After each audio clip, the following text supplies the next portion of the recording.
Bienvenue à Ciné-Histoire spéciale Critérion, déjà notre 25e émission. Je suis toujours On a le quart de siècle, ben oui, rien de moins. Ben certainement, justement, je suis toujours en compagnie de toi-même, mon cher. Oui. Comment ça va, Alex? Ça va super bien, j'ai vraiment hâte de parler de ce film-là qui m'a fait une très bonne impression.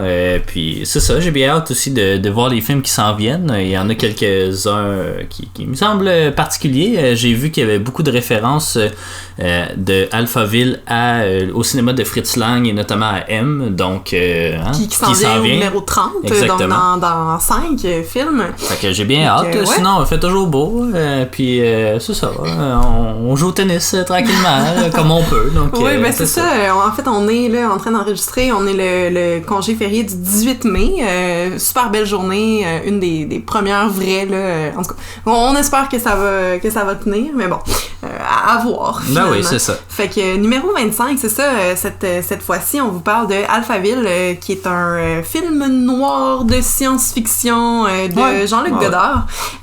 Donc, je vais commencer là tout de suite avec la fiche technique. Donc, Alphaville... C'est notre premier, en fait, de Jean-Luc Godard. Il y en a quand même plusieurs dans la collection. On en possède d'ailleurs un qui est À bout de souffle. Oui.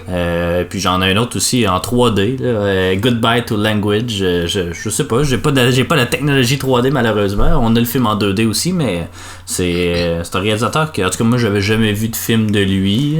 Toi non. Écoute, honnêtement, comme ça, là, je dirais non. Peut-être que oui au cégep, mais je m'en rappelle pas. Je l'ai vu, moi, dans Cléo de 5 à 7 d'Agnès Varda, là, qui il joue un petit rôle, mais à part ça, je l'ai pas vu. Mais c'est ça, c'est un film qui promet aussi, puis qui est sorti la même année que Pierrot le Fou, d'ailleurs, où Samuel Fuller faisait une apparition, mais jouait un petit rôle dedans. Donc, en tout cas, on verra. Il fait partie de la collection aussi, on va y arriver. Mais... Ben, certainement. Donc, c'est ça, dans le fond, numéro 25 de Critérion, Alphaville de Jean-Luc Godard. C'est un film de 1965, français, bien évidemment. Je l'ai déjà mentionné. Donc, un film noir, science-fiction de la nouvelle vague. Il est d'une durée de 99 minutes. Ouais, ben c'est l'un des derniers films, en fait, de la nouvelle vague, là, je crois. Là, on en avait déjà parlé dans l'émission sur les 400 coups. La nouvelle vague, c'est à peu près de 1957-58 à 1965. Donc, un court mouvement cinématographique qui, habituellement, est comme caractérisé par les premiers films des grands réalisateurs qu'on connaît. Là, Louis Malle, Truffaut, Godard, Varda. Puis celui-là, c'est ça, c'est pas... Ben, ce que j'ai cru voir dans un livre sur l'histoire du cinéma, c'est pas mal un des derniers avec Pierrot le Fou, justement, en 1965, où là, après ça, les réalisateurs vont prendre des tournures différentes, puis en tout cas, ils s'attacheront plus nécessairement à ce mouvement-là de renouveau du cinéma français, mais du monde aussi. Ouais. Mais c'est ça, un des derniers de la nouvelle vague. Et tout un aussi. Ouais. C'est ça, j'ai bien hâte de voir dans la partie des impressions. En tout cas, je pense que on peut dire d'emblée là, qu'il nous a pas fait le même sentiment là, aux deux. Donc, on va pouvoir revenir là-dessus. C'est un film d'une durée de 99 minutes, format noir et blanc et 1:37:1. C'est ça, un film de Godard. Dans le fond, Godard est né en 1930 en France. C'est un réalisateur quand même particulièrement connu là, de la nouvelle vague, justement. Il est souvent réalisateur, scénariste, auteur et même monteur de ses films. Godard commence sa carrière dans les années 50. Il va être critique pour les cahiers du cinéma, mais aussi pour la Gazette du cinéma. Quand il va commencer à réaliser des films, ce sont principalement des courts-métrages en 16 mm. On pense notamment à Opération Béton, qui est un documentaire sur la construction du barrage de la Grande Dixence en Suisse. Une femme coquette qui est inspirée de Maupassant. Une histoire d'eau aussi qui a été montée dans le fond à partir d'images que Truffaut avait filmées. Truffaut dont on a parlé là, bien évidemment au numéro 6. 5, pardon, pour... Non, 6. 5. Eh oui. Ah non, c'est Cocteau, je me suis trompée. 5 avec les 400 coups. Son premier long-métrage, c'est évidemment le bien connu À bout de souffle, qui va être un des premiers de la nouvelle vague.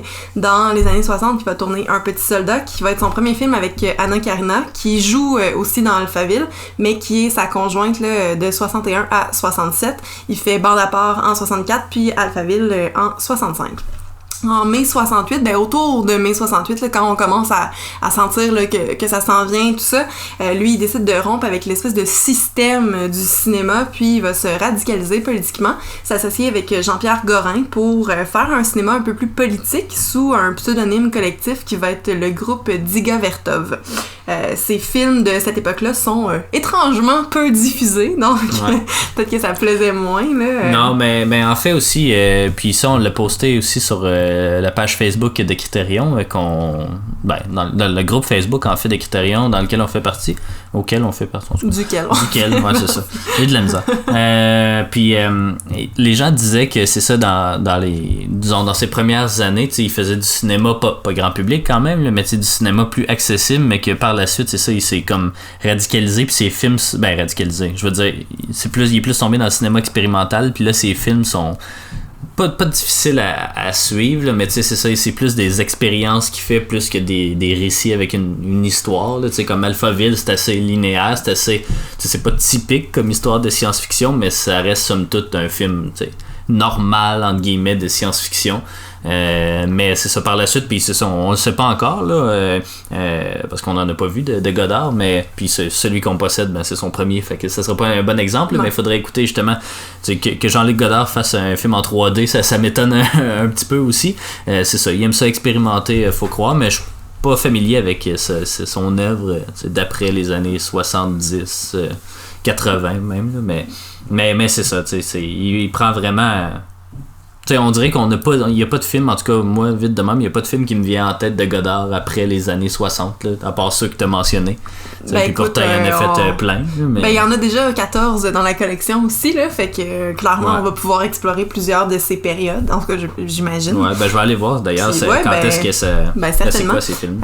Godard a eu plusieurs prix là, tout au long de sa carrière. Dans le fond, on parle d'un ours d'or à Berlin pour Alphaville, 2 ours d'argent pour À bout de souffle et Une femme est une femme. À bout de souffle, c'était pour réalisateur, puis l'autre, Une femme est une femme, c'était le grand prix du jury, tout simplement. Un Lion d'or à Venise pour Prénom Carmen en 83, le prix du jury à Cannes pour Adieu au langage, justement, en 2014, puis un Oscar honorifique en 2010 pour l'ensemble de sa carrière, et à peu près la même chose, là, une Palme d'or spéciale en 2018 pour l'ensemble de sa carrière aussi. Ce film-là, le producteur d'Alphaville toujours, le producteur est André Michelin. Il a fait seulement 4 films, mais dont, dans le fond, L'écume des jours, en 68, là, inspiré de Boris Vian, évidemment. Scénario de Godard, musique de Paul Misraki, qui est, dans le fond, aussi un compositeur, puis ses pièces ont été reprises dans plusieurs choses, honnêtement, là, dans le nouveau Suspiria, dans A Good Year avec Russell Crowe, dans The Marvelous Miss Maisel aussi. Je pourrais pas vous dire quelle pièce, là, mais bon, bref, il a composé quand même. Le directeur photo, Raoul Coutard, principalement un BAFTA pour Le Marin de Gibraltar, 2 prix à Cannes pour Passion en 82, qui était un grand prix technique, puis aussi pour Oa Bin, je sais pas si je le prononce correctement, en 70 pour la meilleure première œuvre, aussi nominé pour la Palme d'Or pour ce film-là, Oa Bin, gagnant du Golden Camera 300 pour l'ensemble de sa carrière en 2003, puis un prix technique à Venise pour Prénom Carmen avec Godard, bien évidemment. Le montage signé Agnès Guillemot, qui a aussi fait Le Petit Soldat, toujours avec Godard, qui est aussi un Criterion. Ouais, c'est ça, j'ai passé à travers les films de Godard qui sont dans la collection, puis des 14 films, il y en a juste 2 qui sont après les années 60, en fait. Il y en a un en 72, là, j'ai pas noté les titres, mais un en 72 puis un en 80, mais tout le reste, c'est ça, c'est entre 61 puis 68, donc... donc peut-être beaucoup d'Anna Karina. Ouais, probablement. On va pouvoir justement y revenir quand je vais parler de sa carrière. Les décors signés Pierre Guffroy, dans le fond, bien connu pour Tess de Roman Polanski, avec lequel il a gagné justement un Oscar pour les décors en 79. Puis qui est aussi un Criterion. Donc, et voilà, je l'avais même pas noté. Film studio, budget introuvable, j'ai pas réussi à mettre la main dessus. On se doute que c'est très minime. Oui, probablement, parce que c'est pas... ça le disait aussi dans nos recherches, là, c'est un film science-fiction, mais à petit budget, donc il est allé ailleurs. Il n'y a pas de décor, il n'y a pas rien. On va pouvoir revenir c'est ça, exact. En masse. Distributeurs sont multiples, mais dans le fond, pas principalement, mais dans ceux qu'on connaît, disons Pathé et Criterion. Box-office de 47 696 $ avec un espèce de premier week-end. On a analysé ça comme premier week-end, là, mais bon, ça disait sortie, là. Fait que, tu sais, je me dis premier week-end à 7 298 dans une seule salle. Fait que quand même notable, là. Surtout cette époque-là, tu sais, je pense pas qu'ils l'ont adapté, là, je pense ajusté, là, je pense que non, c'est non, vraiment... c'est pas ajusté, moi, ouais. C'est ça. Sinon, le film a gagné l'Ours d'or à la Berlinale en 65. Qui est le grand prix, en fait, du Festival de Berlin, ce qui est quand même un très bon prix, là. Il y en a plusieurs des grands films que j'apprécie qui ont gagné ça, notamment Magnolia, hein, il y a pas si longtemps. Ben oui. Puis, dans le fond, je pourrais passer directement à la distribution. Donc, il y a le rôle principal de ce film-là est tenu par Eddie Constantine, qui joue Lemmy Caution. C'est pas le premier film avec Lemmy Caution. Je pourrais y revenir, là. Il y a Anna Karina, évidemment, donc, qui était à cette époque-là la conjointe de Godard, qui joue Natasha von Braun, qui est la fille du scientifique qui tente de retrouver, là. C'est ça, exactement. Puis Hakim Tamirov qui joue Henry Dixon, qui est un autre homme qui cherchait, dans le fond. Donc, je commence ça. Eddie Constantine, dans le fond, son vrai prénom, c'est Israël. Il est né en 1913 à Los Angeles. Fait que là, vous dites Los Angeles, mais il joue dans un film français. Et oui, mais il joue un Américain dans ce film-là. Puis il parle pas très bien en français. Je veux dire, il parle bien, mais on sent qu'il y a un accent. Là. Ouais. Non, il parle bien, mais il y a un très très fort accent. Il va partir en France, dans le fond, après l'espèce d'échec là, d'un essai d'une carrière hollywoodienne. Veut par contre à la base faire carrière en musique. Donc il étudie à Vienne, fait des cabarets à Paris ensuite, va revenir aux États-Unis où il est principalement figurant au cinéma, retourne ensuite en Europe dans les années 50, fait la connaissance d'Edith Piaf, qu'il fait engager dans une comédie musicale qui est La Petite Lily, puis après développe une belle relation d'amitié là, avec Edith Piaf, puis va notamment traduire pour elle des chansons en anglais, comme la bien connue La Vie en rose. Donc la version anglophone de La Vie en rose est due à Eddie Constantine, donc c'est pas rien. Eddie va avoir le rôle de Lemmy Caution là, pour la première fois dans La Môme vert de gris en 53, mais après va garder ce rôle-là pour encore 10 films et 2 séries jusqu'en 1991. Ces films sont généralement des séries B d'action se voulant humoristiques. Il prend pas vraiment sa carrière au sérieux parce que son intérêt principal c'est le chant. Puis il va jouer dans Europa de Lars von Trier en 90 et finalement son dernier rôle de Lemmy Caution va être en Allemagne pardon, c'est pas vrai, pour la dernière fois dans Allemagne année 90. Non, c'est ça. Année 90-90, qui est de Jean-Luc Godard en 91, étrangement. Là. Il aurait pu le faire en 90, mais bon. Donc c'est Jean-Luc Godard qui a fait ça, hein, ouais. Ouais, Allemagne, année 90-90. C'est quand même bizarre, là. Ouais. Mais ça se dit pas très bien comme titre, mais oui, c'est Godard qui a fait ça. Donc voilà. Anna Karina qui joue Natasha von Braun, née en 1940, morte tout récemment en décembre 2019. C'est une actrice et chanteuse. Elle va commencer sa carrière au Danemark où elle chante principalement dans des cabarets, puis elle est mannequin aussi. Elle joue dans quelques publicités et courts-métrages. Elle se marie avec Godard en 61. Elle joue avec lui dans le fond dans Le Petit Soldat, mais le film sortira pas en raison de la censure. Donc, mais bon, fait qu'elle a fait ça. Elle va jouer finalement dans 7 films de Jean-Luc Godard, mais va aussi jouer quand même avec Agnès Varda. Une quand même grande amie de Serge Gainsbourg. Il va écrire plusieurs chansons pour elle. Puis il y a une pièce précisément qui est Sous le soleil exactement, qui devient sa chanson la plus populaire qui a été faite par Gainsbourg. Elle va jouer avec Marion Cotillard dans Chloé en 1996. Elle va réaliser en 2007 Victoria, qui est un espèce de road trip movie qui se passe à Montréal et au Saguenay. Donc très proche de chez nous. Puis finalement, elle va être l'invitée d'honneur de la Cinémathèque de Copenhague pour les 50 ans de la Nouvelle Vague en 2009. Finalement, Hakim Tamirov, qui joue Henry Dixon, né en 1899 en Géorgie et mort en 1972 aux États-Unis. Il va être admis à l'école du théâtre d'art de Moscou à 19 ans. Il va étudier l'art dramatique auprès d'un grand du milieu qui est Konstantin Stanislavski. On a un livre là, Mathieu, oui, j'ai un livre. La méthode, justement, la méthode Stanislavski. La méthode Stanislavski, c'est ça. Sur l'espèce de méthode acting au théâtre. Dans le fond, puis sur la pochette, c'est James Dean devant un miroir, je pense. La méthode acting, c'est ça pour ceux qui le sauraient pas, c'est ça. C'est comme un peu prendre possession de son personnage puis agir même à l'extérieur de la scène ou en tout cas derrière la caméra, agir comme son personnage ou comme son personnage agirait normalement. Donc c'est toujours rester focus sur son personnage pour être capable, disons, d'improviser quelque chose ou en tout cas de bien... C'est de devenir le personnage à l'extérieur dans le fond. Puis un bon exemple de ça, ce serait The Man on the Moon. Mais c'est un exemple parmi tant d'autres, mais c'est parce qu'il y a un beau documentaire là-dessus où Jim Carrey a jamais sorti de son rôle pendant tout le tournage, puis ça exaspérait le cast and crew, dans le fond. Là. C'est ça. Il y a d'autres acteurs aussi qui sont bien connus pour ça, notamment Robert De Niro, qui était exécrable dans la plupart de ses rôles, parce que souvent, il joue des rôles de psychopathe ou des gens un peu bizarres, mais il a arrêté de faire ça à la fin des années 90 ou au début des années 2000, quand il a commencé à faire de la comédie. Là. Il a décidé de prendre ça relax un peu, puis de c'est peut-être pour ça qu'il voulait pas jouer un gynécologue dans Dead Ringers. Non, peut-être, écoute, tout est dans tout. Ben voilà. Ensuite, c'est ça, Tamirov va rester quelques années à New York, mais repart vers Hollywood en 1932. Il remporte, c'est pas rien, là, c'est le premier Golden Globe donné au meilleur acteur de soutien en 1944 pour From Whom the Bell Tolls, là, pour qui sonne le glas.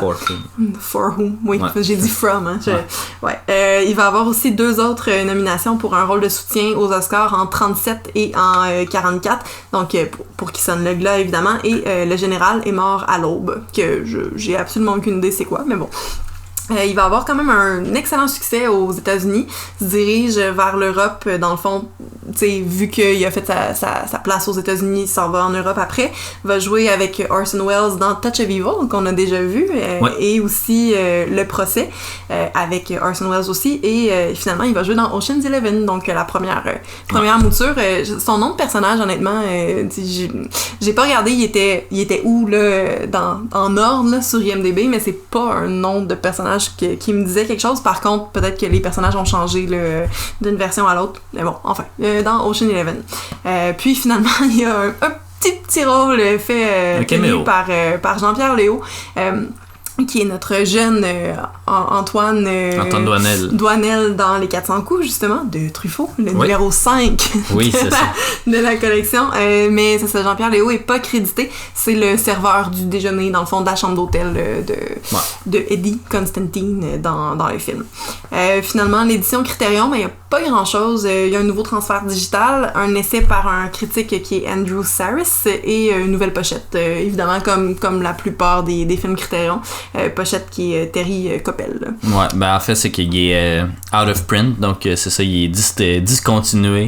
C'est probablement un autre studio comme Studio Canal ou je sais pas trop quoi qui ont acquis les droits, mais c'est ça, donc c'est un des Critérions les plus rares aussi. Quoique, on l'a trouvé, on l'a écouté en streaming en fait sur la plateforme de Criterion, ce qui est quand même bien, quand même pas fortuit, parce que j'ai appris ce que ça voulait dire, fortuit. Ça voulait pas dire ce que je pensais, mais bon. Mais ouais, non, c'est ça. Il y a une belle collection des films de Jean-Luc Godard là, sur la collection, donc en tout cas, collection sur la plateforme de streaming de Criterion, donc on a pu bénéficier un petit peu de ça, mais il n'y avait pas de bonus feature ou rien, vu que de toute façon, il n'y en a pas sur l'édition DVD. De quoi ça parle? De quoi ça parle, Alphaville? Pensez 1984, je pense que ça va vraiment, puis ça se cache pas non plus dans le fait que ça se veut inspirer de 1984, mais donc on suit l'agent secret Lemmy Caution qui vient des Outland, les pays extérieurs, là, je me souviens plus exactement comment il appelle ça. Il se fait passer pour un journaliste du nom d'Ivan Johnson et prétend travailler pour le Figaro Pravda, ce qui est une union assez peu probable entre un journal, une revue disons de droite puis un journal de gauche, donc voilà, ça met la table un peu pour le reste du film, qui est assez étrange en général.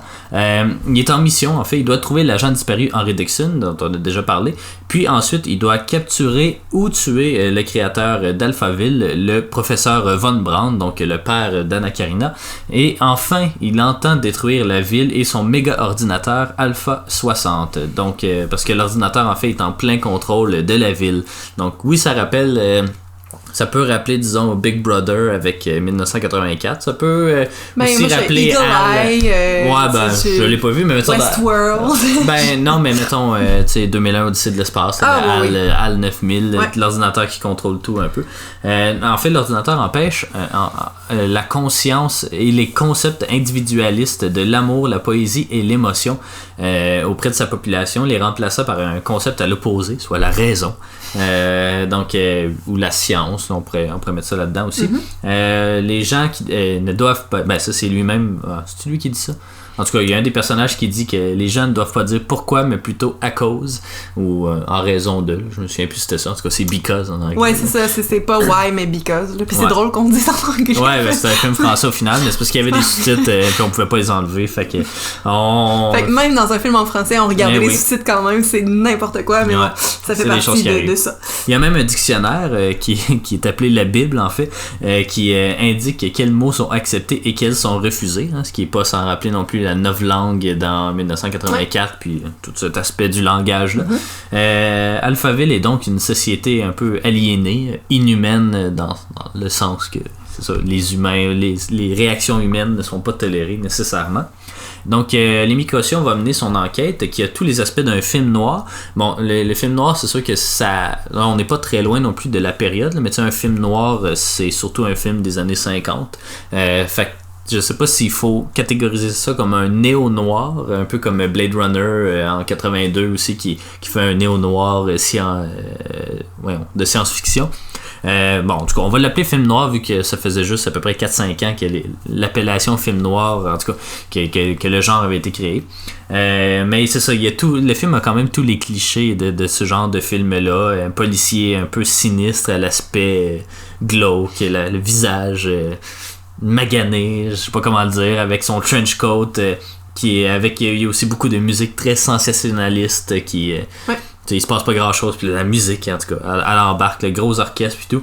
Il y a des femmes fatales aussi qui sont au rendez-vous, mais des robots. Rien, c'était des séductrices niveau 2 et 3 niveau là, 3, c'est quasiment comme les robots dans Austin Powers ou on est dans ce genre là c'est c'est ça, puis c'est vraiment particulier parce qu'on l'a mentionné un petit peu, mais c'est un film de science-fiction avec aucun décor nouveau. En fait, c'est que Godard a tourné à Paris dans des immeubles qui existaient déjà. On connaît un peu la mode des années 60, puis c'était un peu vers le futur, surtout vers la fin des années 60. Là. Moi, je me fie à mon expérience des Louis de Funès, puis des maisons colorées comme ça se peut pas, puis avec l'aspect futuriste, en tout cas, qu'on n'a pas nécessairement connu ici, là, à part une certaine maison sur la rue Saint-Jean-Baptiste, là, à Valleyfield. À Valleyfield, avec un arbre dans le milieu, puis des fenêtres bombées. Nos amis Campus Valencien vont reconnaître la maison. Mais non, c'est ça. On pourrait parler justement de comment on a trouvé ça, parce que moi, j'ai vraiment adoré ça. Bon, je suis un grand fan de science-fiction, évidemment, mais j'étais un fan aussi des films originaux, des films qui me surprennent un peu. Puis j'ai tissé beaucoup de parallèles avec Brazil, qui est un film de Terry Gilliam dans la collection aussi, puis qui va venir dans pas très longtemps aussi. L'est-il? C'est un film, tu sais, Terry Gilliam est connu pour son style un peu éclaté, là, justement à la Monty Python, tu comprends jamais trop ce qui se passe dans l'univers, mais vu que ça se veut pas non plus une représentation du présent, c'est ça, pour eux ça fait du sens, toute cette étrangeté qu'il y a partout, mais c'est exactement la même ambiance, le même sentiment qui m'a habité quand j'ai regardé Alphaville. C'est vraiment bizarre, il y a des flashs de lumière, il y a des néons, c'est en noir et blanc là, mais il y a des néons quasiment, ça fait penser un peu quasiment du cinéma expérimental avec E égale MC2, quand ils vont dans le quartier nord, ça écrit nord ou ça écrit sud, ou c'est vraiment très particulier, mais j'ai vraiment aimé l'ambiance. Toi, je sais que t'as moins trippé sur cette ambiance-là. Ouais, mais en fait, tu sais, moi, ça va être assez court, là, mes impressions. Le film m'a fait penser à tellement plein de choses. Ouais. Justement, 1984, Fahrenheit 451, l'univers des dystopies en général, là, Mais justement, Eagle Eye, la saison 3 de Westworld, tu sais, on est dans Homme versus Machine. C'est sûr que HAL 9000, c'est un beau parallèle aussi, mais c'est la même chose qu'on a vu, tu sais, ailleurs. Puis ça m'a fait penser justement à Europa, fait que je trouvais ça intéressant que Eddie ait joué là-dedans. Je l'appelle Eddie. Eddie Constantine ait joué là-dedans. Parce que ça fait penser à Europa en raison de la narration, là, qui est une espèce de voix off, c'est le robot. Ben, il y en a deux. Puis la voix, c'est pas n'importe quelle voix non plus. C'est quelqu'un qui a une trachéotomie, là, puis qui a une... c'est ce qu'on ça s'appelle... disait, non, c'est ça. Puis c'est okay. Une music box, en fait, là, tu sais, c'est comme... je sais pas si ça existe encore, là, mais en fait, pour que ces gens-là puissent parler... Quand tu parles, c'est les vibrations des cordes vocales qui font ouais, c'est ça, mais c'est un petit appareil là, que tu colles à la gorge, puis en tout cas, ça fait ça. Mais il y en a deux narrations. Il y a la narration de Lemmy Caution et la narration de l'ordinateur, dans le fond, là, de Alpha 60.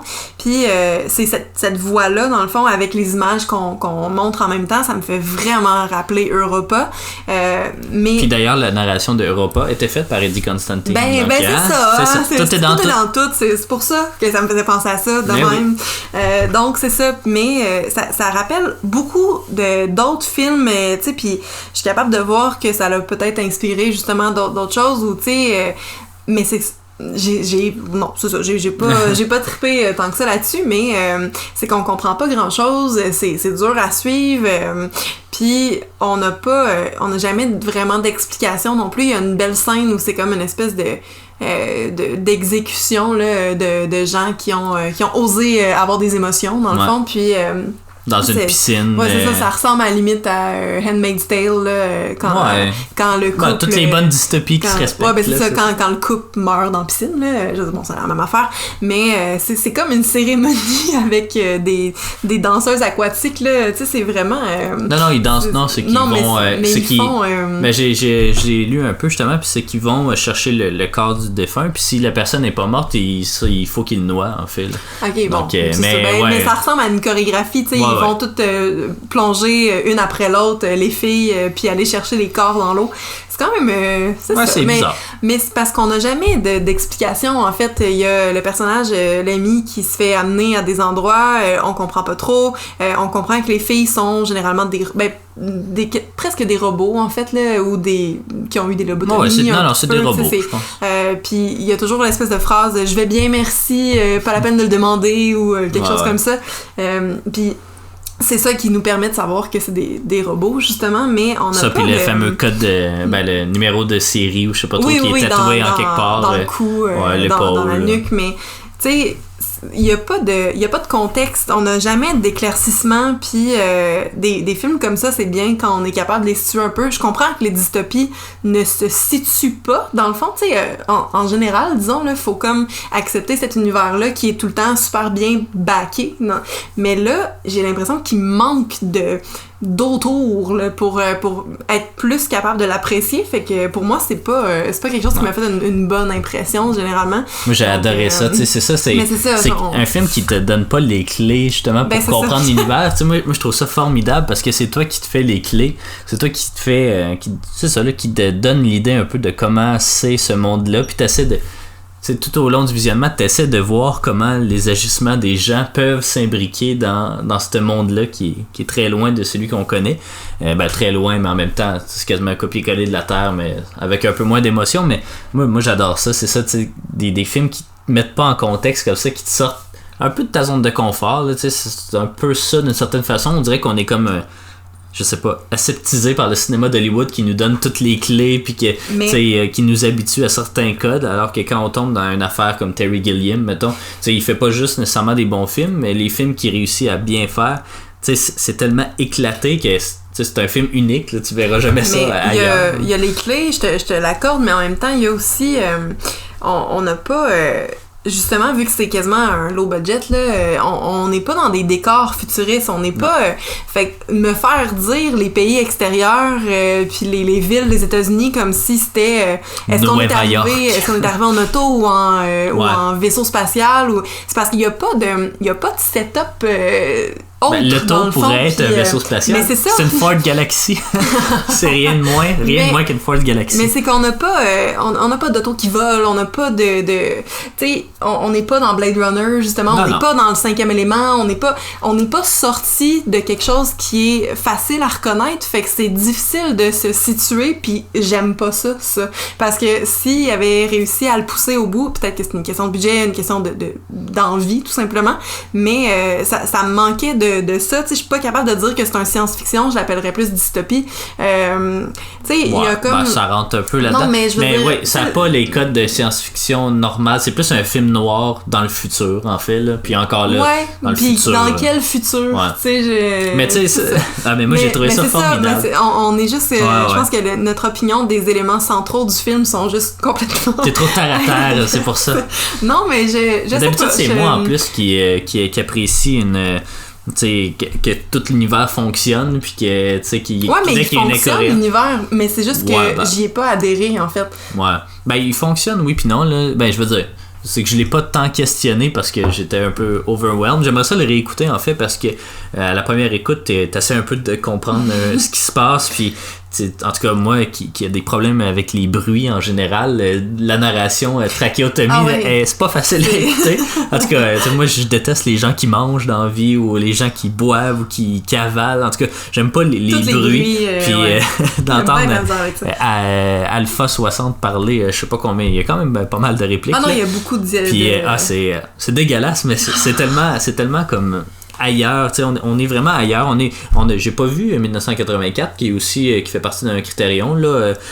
C'est un des derniers là, fait qu'on le verra pas avant 4-5 ans au moins là, mais avec John Hurt. J'ai lu le livre évidemment, mais comme j'ai pas vu l'adaptation nécessairement. Brazil, ça me fait penser aussi à 1984 mélangé avec du Monty Python.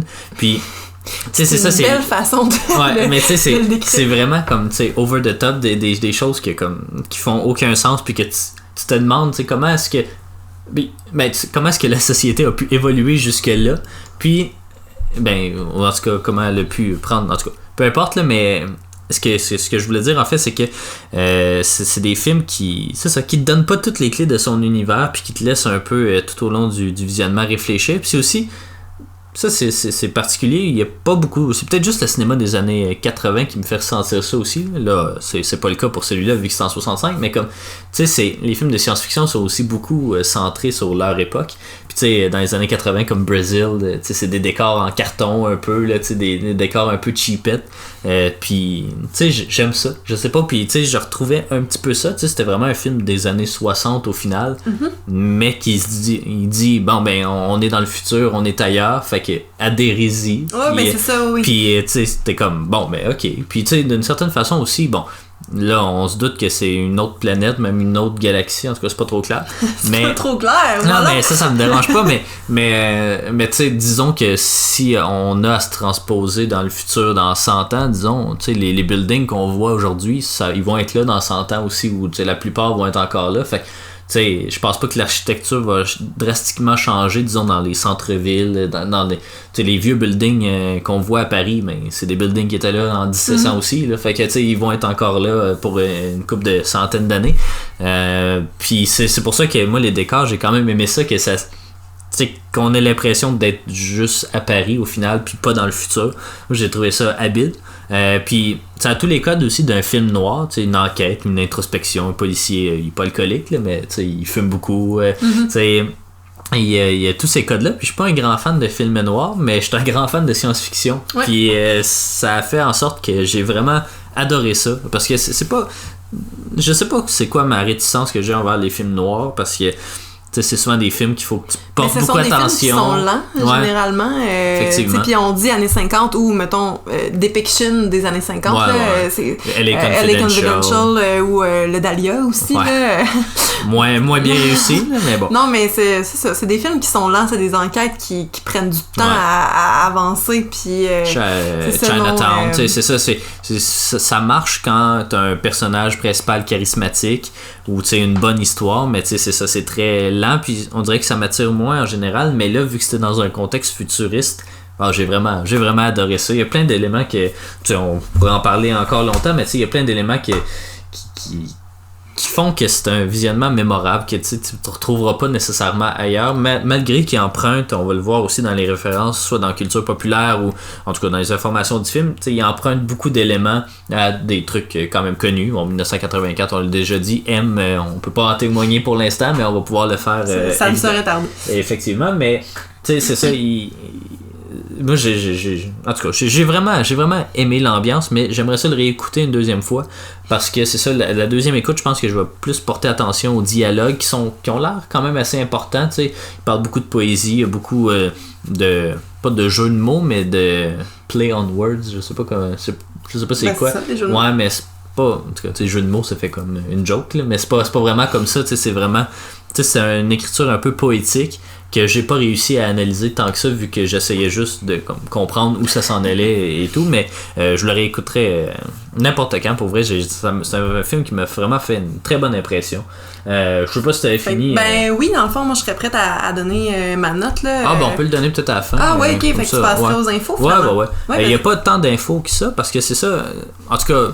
Pour moi, quand je pense à un Godard, je pense pas à Alphaville nécessairement, mais il s'est retrouvé dans les 1001 films à voir avant de mourir, il s'est retrouvé dans plusieurs des films qu'on a sur l'histoire du cinéma, fait que ça doit être un film connu. Livre. Ouais, que j'ai dit. Ah bon, ben voilà. Donc on peut parler justement de Eddie Constantine, qu'on a déjà mentionné. Il était bien connu pour l'émigration. Il a été cependant sous le choc de voir que Godard avait considérablement modifié son personnage, l'éloignant ainsi du stéréotype, parce que c'est le seul qui se passe dans le futur en fait. Puis ça faisait déjà, en tout cas je sais pas combien de films, mais ça faisait plusieurs films qui faisaient Constantine depuis l'arrivée de son personnage, un personnage qui est d'ailleurs inspiré de Peter Cheney, qui est une série de livres publiés par Peter Cheney. C'est aussi des pulp novels, en fait, donc des romans pulpeux, là, sensationnalistes, à 10 sous. À la Samuel Fuller. Exactement, à la Samuel Fuller. Puis c'est ça, Constantine, après avoir joué ça, il y a eu beaucoup de difficultés d'abord à tourner le film. Puis par la suite, il va pas reprendre son rôle avant 1980, donc 15 ans après, parce que c'est ça, il trouvait que, en tout cas, j'imagine qu'il trouvait que c'était pas une bonne direction, ou il a été traumatisé peut-être par le film, mais il a pas repris son rôle. Donc Peter Cheney, c'est ça qui est le créateur de ce personnage-là. Je sais pas combien de romans en fait il a publié, mais tu sais, c'est l'équivalent d'un James Bond ou un Bob Moran. Tu savais pas trop c'était qui Bob Moran, mais je te montrerai, on a 2 romans de Bob Moran. C'est pas facile à dire. Mais c'est ça, c'est une espèce d'enquêteur qui comme des Colombo là. Donc, bon. Ben c'est pas lui d'ailleurs qui a écrit des Colombo. Mais c'est le gars d'hier, c'est oui, c'est vrai. Ivan Hunter. Ok, mais ça m'aurait pas étonné que ce soit quelqu'un comme lui qui écrive Colombo. Mais bon, Godard a demandé à Charles Bitch, désolé pour le nom, mais c'est comme ça, d'écrire le scénario en ne lisant qu'un seul livre de l'inspecteur. En fait, au départ, il n'en avait pas lu aucun.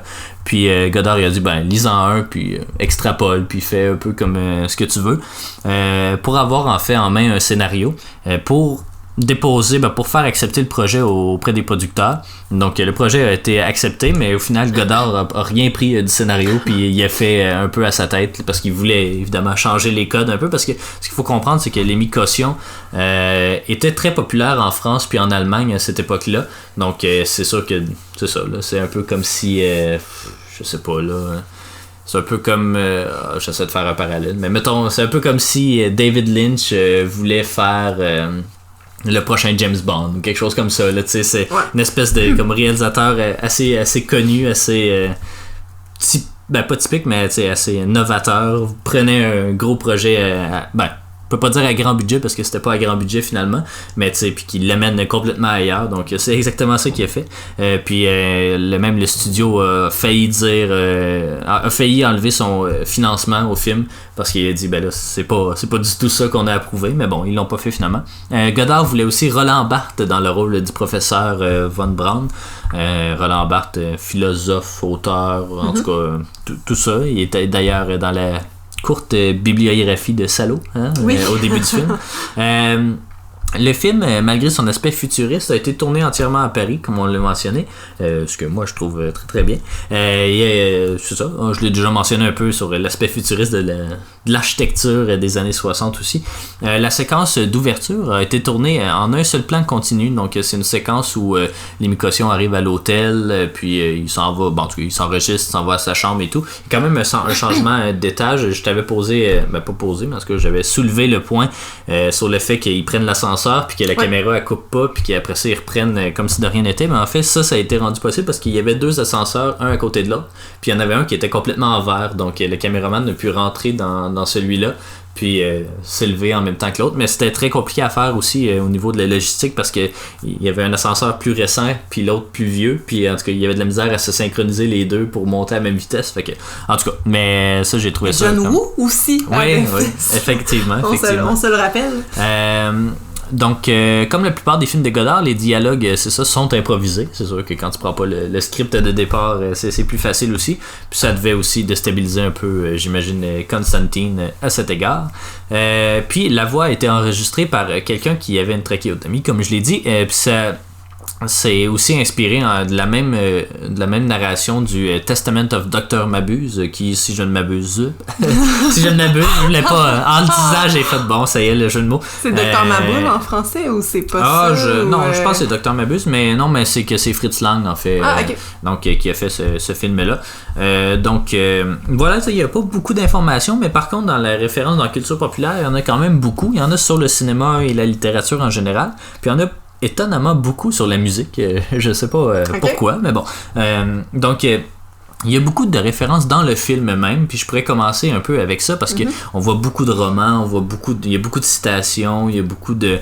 Bon, c'est sûr que c'est un livre qui fait un peu l'ode de la poésie puis le retour de ça, mais bon, il y a une citation notamment de Louis-Ferdinand Céline qui est tirée du Voyage au bout de la nuit, publié en 1932. Je me souviens plus exactement de la citation, mais je crois que c'est...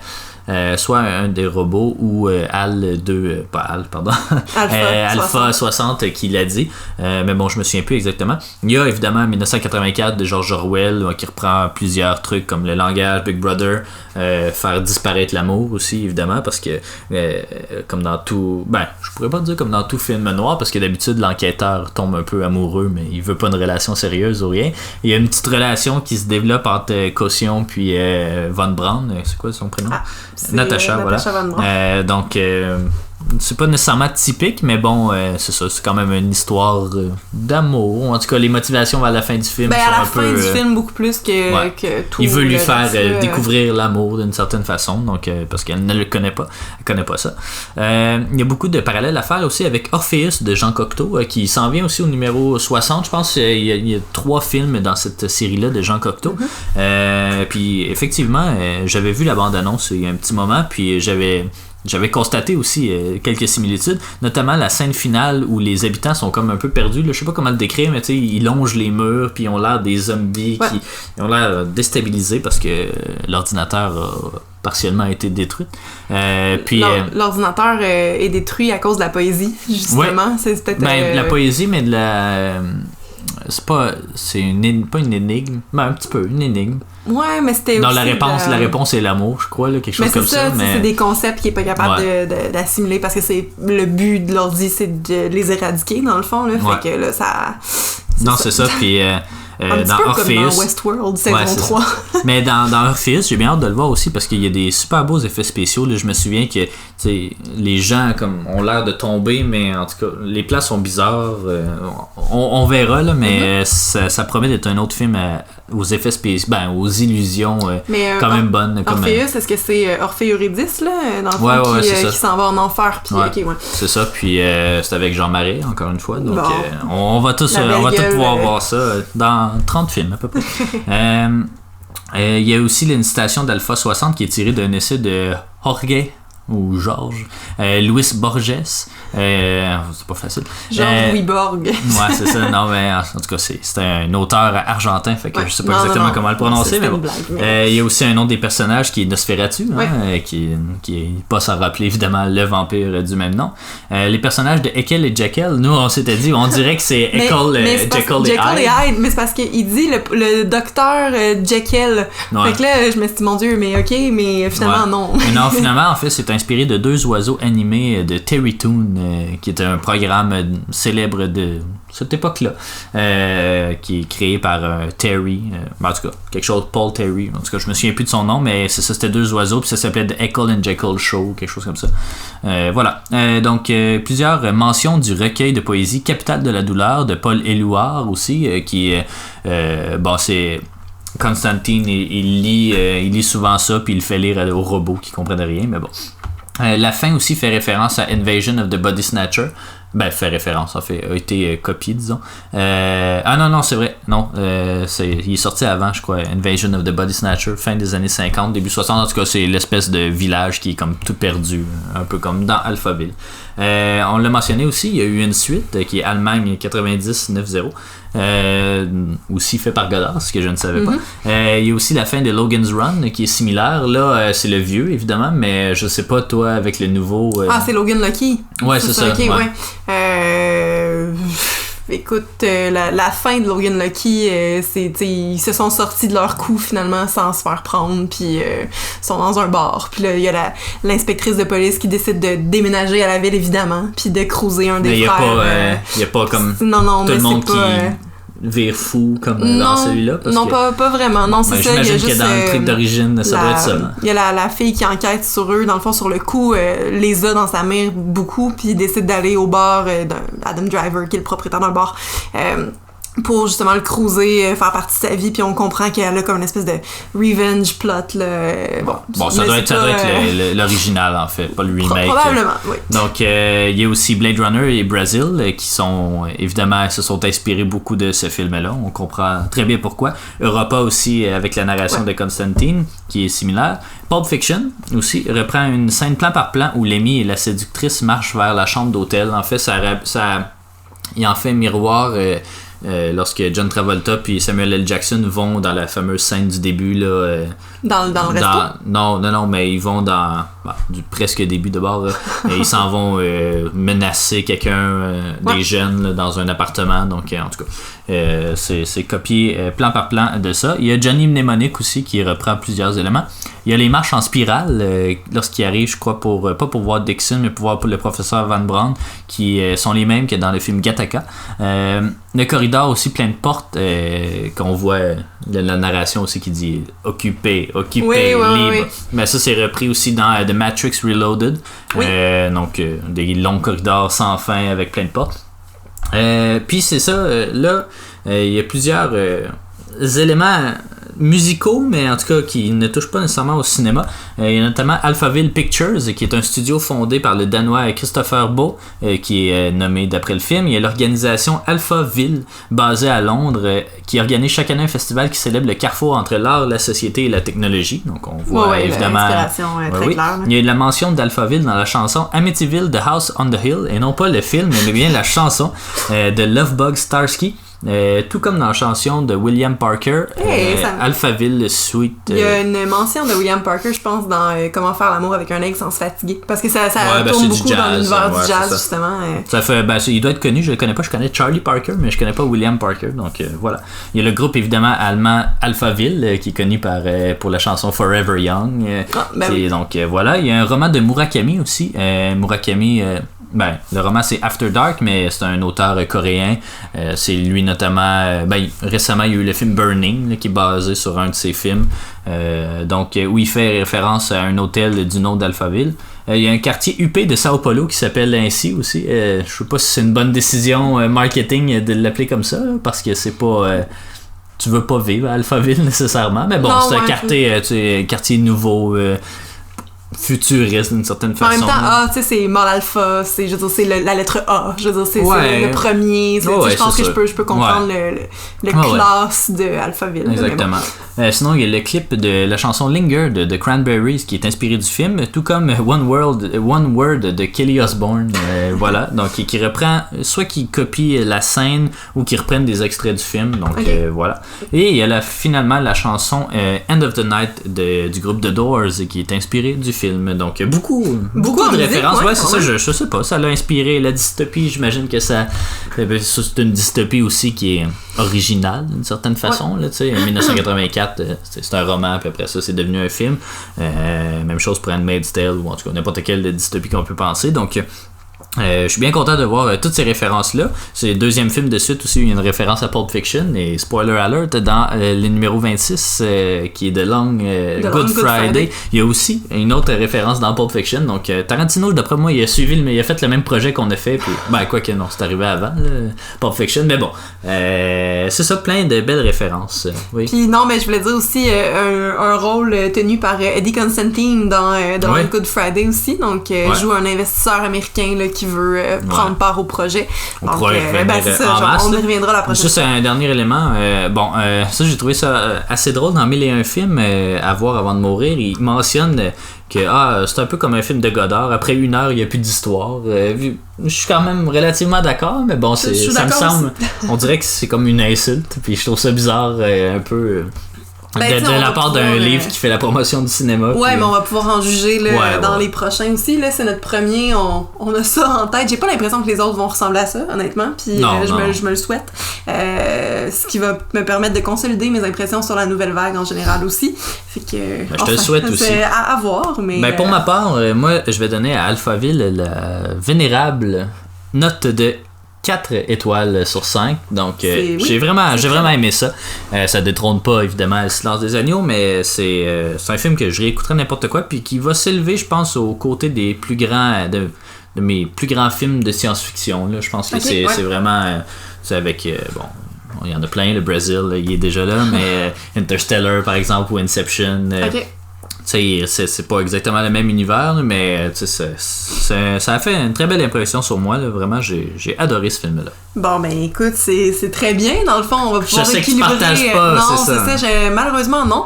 Mais en fait, je trouve ça quand même intéressant parce que jusqu'ici, nos top 10, par dizaine, dans le fond, notre top 20, ça ressemble un peu... notre top 30, disons, ça ressemble un petit peu moins, nos top 10 sont plus semblables, mais pour la troisième dizaine, 21 à 30, honnêtement, on est ailleurs. On n'est pas du tout au même endroit, puis je trouve ça le fun de constater ça. On va pouvoir faire le top là, quand on va faire la 30e sur M. Pour ma part, c'est malheureusement un 3 sur 5, ce qui en fait une note passable, mais c'est ça, c'est pas venu me chercher. Ça manque de beaucoup de choses, malgré que ça me fait penser à plusieurs autres films, puis je suis capable de voir les références, fait que ça c'est bien, mais c'est pas quelque chose qui me plaît tant que ça non plus.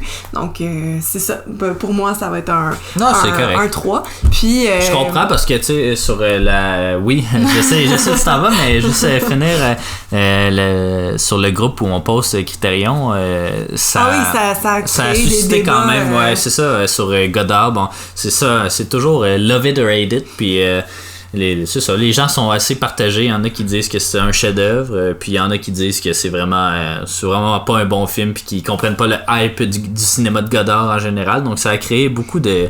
Pas de tension, je peux dire, là, mais tu sais... Mais ça a suscité beaucoup d'émotions, j'ai l'impression. Ouais. Les gens sont vraiment... C'est ça, c'est un ou l'autre, il n'y a pas de grille. Non. C'est... Fait que... Voilà. Il y a toi, en fait, là, qui a aimé ça, mais pas tant que ça. Fait que... pas nécessairement. Je pense que dans... Où est-ce que je l'ai placé, je pense pas, là. En tout cas, c'est pas plus grave que ça. Avec ce qui nous reste. Puis là, tu voulais nous dire, évidemment... c'est parce que je vois ton pad de notes avec la magnifique, astérisque, qui a à côté du titre, donc... oui, vous savez ce que ça veut dire? Il y avait, non, ils le savent pas, clairement. Moi, je le sais, toi, tu le sais, mais c'est qu'il y avait un support dans Alphaville, ce qui peut paraître étonnant dans un film de science-fiction, mais bon, il n'y avait pas de décor, il n'y avait pas rien de futuriste là-dedans, donc voilà, il y avait un support, donc ça vient... augmenter notre moyenne, une belle moyenne. On pourra vous... On est à 10 en ce moment. Ouais, donc, tu dois avoir... 10, puis sur les 26 on est à 9, qu'on a... On est à 9. Non? Oui, parce qu'il y a l'autre, c'est ça. On est à 9. Spoiler alert, il y en a un dans le prochain aussi. Et là, je viens de vous spoiler ça. Vous attendiez ça avec impatience. Oui, fait qu'on est à 9 sur 26, pardon. 25 même, parce que j'ai une ligne qui est la trilogie.